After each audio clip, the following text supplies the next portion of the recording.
بسم اللہ الرحمن الرحیم رب اشرح لی صدری یسر لی امری واحلل عقدۃ من لسانی یفقہوا قولی۔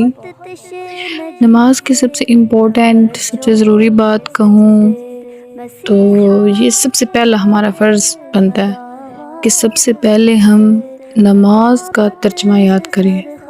شیطان انسان کو ورگلاتا ہے، وسوسے ڈالتا ہے نماز میں، تو ہمارا دھیان ادھر ادھر بھٹک جاتا ہے۔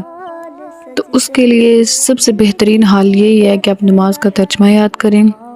جب آپ نماز کا ترجمہ یاد کریں گے تو ایک حد تک آپ شیطان کے وسوسوں سے بچ جائیں گے۔ آپ اس ترجمے کی طرف غور کرنا شروع کر دیں گے۔ الحمدللہ میں نے ساری نماز کا ترجمہ یاد کیا۔ جب بھی بھٹکتی ہوں تو پھر مجھے وہ ترجمہ یاد آ جاتا ہے، میں اس پر غور کرنے کی کوشش کرتی ہوں، کیونکہ انسان کے بس میں نہیں ہے یہ کہ وہ اپنا دماغ ایک کام پہ رکھ سکے۔ تو اس لیے آپ کوشش کرنا، اللہ تعالیٰ فرماتا ہے کہ کوشش کرو، بے شک تمہارے بس میں نہیں، لیکن تم کوشش کرو اور نماز کی طرف توجہ کرو، اس کے ترجمے پر غور کرو۔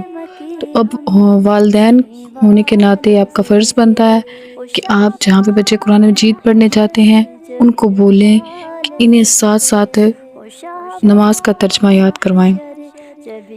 جب وہ چھوٹی سی عمر میں نماز کا ترجمہ یاد کرتے جائیں گے تو بڑے ہو کر انہیں کوئی مسئلہ نہیں ہوگا۔ آج ہم نے ابھی آ کر ترجمہ یاد کیا، پہلے ہمیں اس بات پر کسی نے فوکس نہیں کیا تھا۔ آج ہم نے ابھی یاد کیا ہے تو ہمیں پھر بھی تھوڑی مشکل آ جاتی ہے، پھر بھی ہم بھول جاتے ہیں، لیکن جب وہ چھوٹی سی عمر میں شروع کریں گے نا تو وہ کبھی نہیں بھولیں گے، وہ اس ترجمے کو ہمیشہ اپنے سامنے رکھیں گے۔ شیطانی وسوسوں سے بچنے کا نماز میں سب سے بہترین اور آسان طریقہ یہی ہے کہ آپ نماز کا ترجمہ یاد کر لیں۔ الحمدللہ میں نے بھی کیا اور فوکس کرتی ہوں، غور کرتی ہوں اس چیز پر۔ آپ بھی کریں، اپنے بچوں کو بھی کروائیں، اور انشاءاللہ آپ نماز کو سکون کے ساتھ ادا کریں گے۔